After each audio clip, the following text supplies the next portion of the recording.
여러분 안녕하십니까? 저는 한국군사문제연구원 군사단연구실장 이내진입니다. 예, 신종태 교수입니다. 그동안 어떻게 평안하셨습니까? 예. 지난번에는 지금 한창 전쟁이 진행되고 있는 우크라이나의 전쟁 유적지에 대해서 생생하게 소개를 해주셨습니다. 자, 오늘 또 이제 기대가 되는데 오늘은 어느 나라 전쟁 유적지를 소개해 주시겠습니까? 예, 오늘은 동양의 파리라고 불리웠던 레바논 베이루트로 한번 가보겠습니다. 레바논 하면 많은 시청자들이 우리 동명부대가 PKO 평화유지죠. 평화유지군이 이제 임무 수행을 하고 있는 나라로 막연하게 이제 알고 있는데 간략히 레바논에 대해서 소개부터 좀 해주시죠. 예, 우선 화면상의 사진을 한번 봐주시죠. 여러분들 저 사진 보면 참 아름답죠. 멋있네요. 정말 네. 동양의 파리라고 네. 또 얘기할 수 있죠. 그리고 또 저기 나온 게 바로 레바논 산맥입니다. 만년설이 덮여 있죠. 그러니까 그 밑에 있는 데가 시가지 이제 뒤쪽으로 베이루트. 저게 지금 평평처럼 그렇습니다. 있는 거죠. 예, 저 만년설을 넘어가면 이제 시리아 땅이 나오는 거죠. 지금 이 정확한 명칭은 레바논 공화국입니다. 수도는 베이루트죠. 국토 면적이 한국의 한 10분의 1, 1만 400 제곱킬로미터 정도 되죠. 인구 뭐 한 530만 정도. 개인 소득은 한 5,800달러 정도 수준이 나옵니다. 그런데 현재 레바논군의 병력은 한 8만 4천 명인데 모병제를 운영하고 있습니다. 그러면 이 레바논이라는 국가 우리가 많이 뭐 듣긴 했습니다만 그럼 언제 건국된 거죠?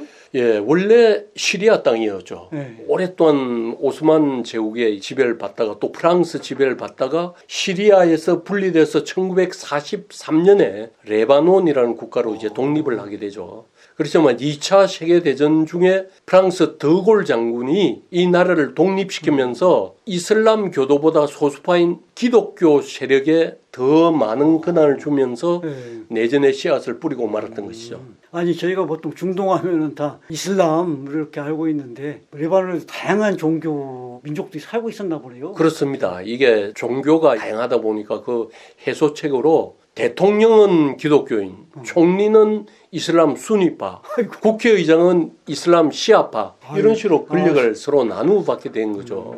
그런데 이제 이게 이 문제가 되어서 이제 내전이 벌어지게 됩니다. 나중에 1975년도에 종파별 무장 민병대가 생겨났고 정부가 통제를 할 수가 없습니다. 그러면서 15년간에 걸친 내전의 수령으로 빠져들게 된 겁니다. 그러면 거의 뭐 1990년대 초반까지 내전에서 그럼요. 허덕이게 된 거네요. 예. 이런 좁은 땅에서 15년 동안 내전이 벌어졌으면 피해가 엄청났겠는데요. 거기에다가 또 이스라엘, 시리아, 팔레스타인 해방교 피해로라고 그러죠. 그렇죠. 또 헤즈볼라까지 네. 내전에 엮이면서 전 국토가 아수라장이 되었죠. 이 15년 내전으로 한 20만 정도가 목숨을 잃게 됩니다. 저 사진에 보시면 내전이 끝난 다음 그 아름다운 베이루트 시내가 저렇게 변했던 거죠. 완전히 폐허가 됐네요. 예. 그리고 사람도 뭐 인구가 500만이라는데 20만이 죽었으면 엄청난 비율로만 사실 죽은 것 같은데요. 그런데 뭐 지금 내전뿐만 아니라 보통 기억하시는 분들은 알겠습니다만은 과거에 그 베이루트에서 큰 폭발 사고도 있었잖아요. 예, 정확하게 말씀드리면 2020년 8월 4일 날 베이루트 부두의 대형 창고에 보관해 놓았던 질산 암모늄이 폭발해서 엄청난 사고가 일어났죠. 사망자가 한 220명, 부상자가 한 6,000명 정도 됐죠. 그리고 레바논 국가 총생산액의 4분의 1에 달하는 약 18조 원이 날아가 버렸던 거죠. 그 영상을 통해서 잠깐 한번 보시죠. 생생하네요. 예. 네. 저 유독가스 텐데. 저것도 그 수도 중심부요. 그 바로 부두에서 저런 일이 일어났으니까 엄청나죠. 아니 뭐 핵폭탄 터진 것 같은. 아니 그렇다면 뭐 지금 내전으로 사람도 많이 죽고 방금 이제 폭발 사고 이것도 봤는데 관련된 뭐 박물관 같은 게 있었나요? 예. 개인이 운영하는 레바논 내전 전시관이 있습니다. 사진 한번 보시죠.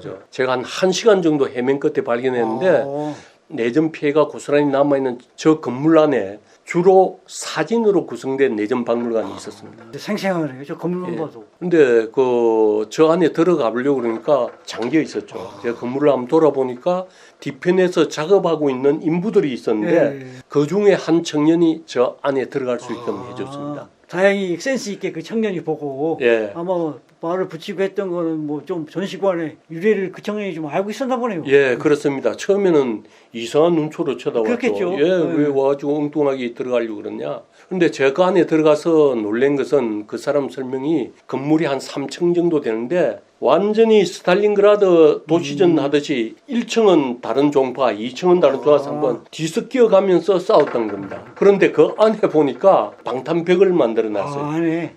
저 사진 보시면 최초 있는 기독교 민병대가 저 건물을 점령했는데 다음은 무슬림 무장대가 또 이제 점령을 하게 되죠. 완전히 스탈린그라드 도시 공방전 현장이라고 볼 수 있습니다. 그리고 또 건물 안에 경관 방벽까지 또 만들어 뒀습니다. 저 사진에서 보시면 지금 총항구도 보이고 그 안에 탄원까지 촘촘히 박혀 있죠. 그리고 이제 그 전시관 안쪽에는 다정한 그 가족들 사진이 어지럽게 남아 있었습니다. 그러네요. 저 사진 보이죠? 지금 뭐 가족 예. 전체 사진도 있고 애기들 사진도 있고 앞에서 전쟁 유적 또는 뭐 전쟁 관련된 박물관들을 많이 소개해 주셨는데 그런 것들하고 비교해 보면 상당히 좀 독특한 전쟁 유적이네요. 예. 그리고 이제 제가 이제 레바논 산맥을 넘어서 특히 유명한 발베크 신전이라고 로마 그 유적이 있습니다. 예. 거기 가기 위해서 택시를 탔는데 공교롭게도 그 운전기사 이름이 사담 후센이었습니다. 저는 뭐 그 유래에 대해서도 묻지도 않았는데 그 사람이 자기가 이라크 사담 후세인 그 독재자하고는 전혀 무관한 관계라고 계속 그동안 강조를 손님들이 했습니다. 많이 뭐 놀리고 했었나 보네요. 예, 그렇습니다. 예. 그러면은 그 사담 후세인 뭐 운전기사 하셨던 분은 뭐 실제 내전을 경험하셨겠네요. 예. 연배를 봐서. 한 15년 정도 중고등학교 다닐 때 내전을 겪었는데 그 내전 시기에는 계속 지하실에서만 있었답니다. 그리고 그렇겠죠. 이웃이 제일 무서웠다고 얘기를 했습니다. 그게 이제 종교도 다르고 또 시가전으로 됐을 거죠. 예, 자기들은 학교 교육을 받지를 못했대요. 그 아까 레바논의 그 사진 봤지 않습니까? 예. 처음에 보니까 뒤에 뭐 거대한 그 하얀 눈 덮인 산맥이 있던데 그 짐작한데 그 산맥으로 레바논 국토가 이렇게 좀 반으로 나눠진 듯한 느낌이 들죠. 그렇습니다. 예, 서쪽 지중해 해변하고 그 산맥 너머 이제 동쪽 표은제가 이제 레바논을 구성하고 있죠. 해발 한 3,000m 정도 되는 산맥을 넘어가면 비옥한 농경지가 펼쳐집니다. 바로 거기가 시리아 국경선입니다.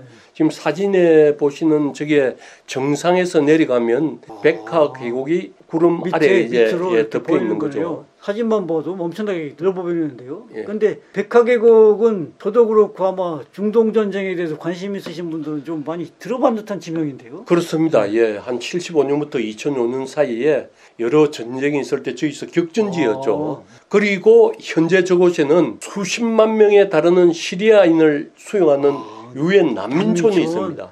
물론 지금 이제 시리아 내전이 끝났기 때문에 많이 돌아갔겠죠. 그러시면은 뭐 내친 김에 아까 백화계곡에서 이제 전쟁이 많았다고 그랬는데 한 가지 사례만 좀 뭐 소개를 해주시죠. 예, 저 백화 계곡을 미국이 도살장으로 불리죠. 옛날 그 이스라엘 공군기하고 시리아 공군기가 공중전, 2차 세계대전 이후에 가장 큰 공중전이 바로 저 백화 계곡 상공에서 일어났죠. 구체적으로 말씀드리면 1982년 6월 6일 날 시리아군이 백화 계곡으로 기습적으로 침공에 들어가죠. 일명의 그 갈릴리 평화작전이라고 그러죠.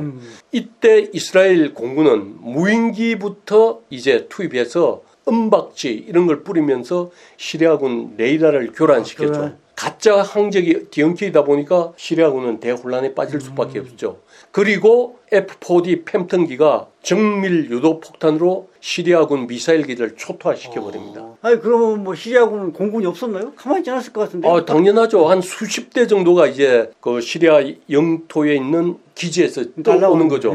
그런데 미그 21, 미그 23 이런 전투기들이었는데 이미 이스라엘은 공중조기 경보 통제기 그때는 E2기였죠.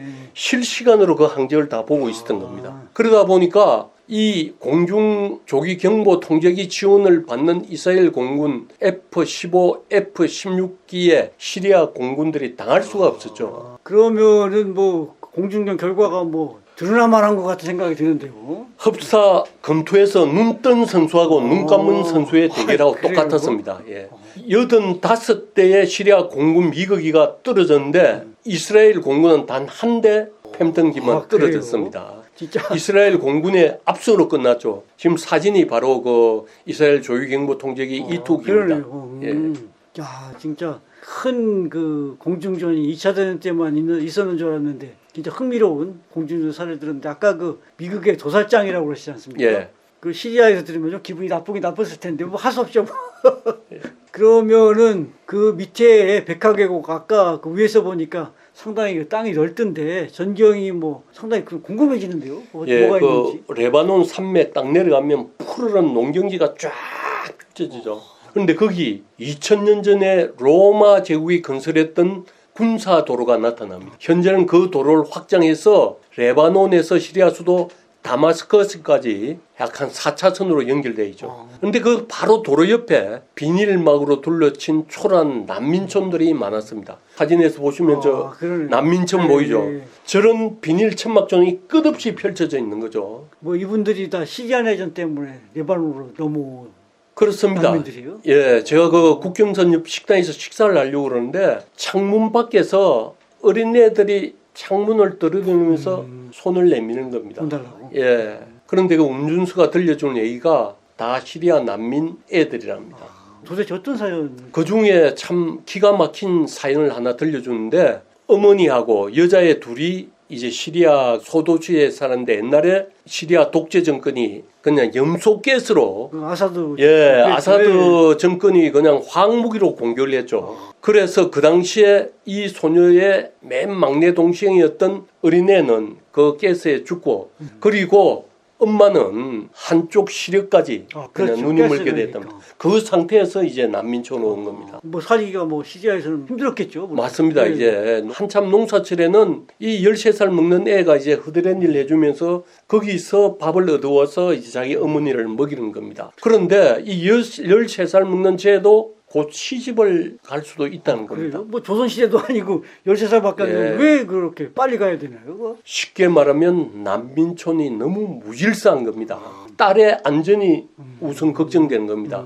그래서 난민촌 내에서는 나이에 상관없이 여자아이를 돌봐줄 수 있는 힘센 남자만 구한다는 겁니다. 그런데 그 난민촌 소녀들이 결혼하면 대부분 10살 이상 나이 차이 나는 남자들하고 그렇지. 그렇게 네. 결혼을 한답니다. 그리고 또 현실적으로 먹을거리도 없으니까 딸을 시집 보내서 입이라도 하나 들고 자는 그런 이제 생각이 있다는 겁니다. 그래서 제가 그 얘기를 듣고 진짜 전쟁의 아픔을 그러네. 온몸으로 느끼는 그런 마음이 들었습니다. 우리가 뭐 보통 뭐 100년, 200년 전에 들었던 뭐 그런 얘기지 않습니까? 예. 그게 오늘날 현실에서 이렇게 전개되고 지금도 일어나고 있다고 그러니까 가슴이 먹먹하긴 먹먹하네요. 레바논이라는 국가와 그곳에서 장기간 지속된 내전 그리고 그로 인한 상흔 무엇보다도 그 시리아 난민 소녀의 눈물겨운 사연을 듣다 보니 어느새 마칠 시간이 됐습니다. 맨 마지막에 좀 그렇게 진짜 눈물겨운 사연을 듣다 보니까 숙연해지네요. 어쨌든 간 오늘 또 흥미로운 전쟁 유적 이야기를 해주신